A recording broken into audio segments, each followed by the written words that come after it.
শুনিবলৈ পাইছোঁ ধৃতৰাষ্ট্ৰই চক্ষু লাভ কৰি দিক বিজয়ৰ আয়োজন কৰিছে। এই ক্ষেত্ৰত আমাৰ কৰ্তব্য কি হোৱা উচিত মিত্ৰ?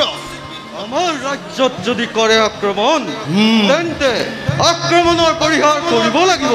কিন্তু মিত্ৰ, তাৰ কাৰণে আমাৰ ধনবল আৰু জনবল সকলোৰে হানি হ'ব।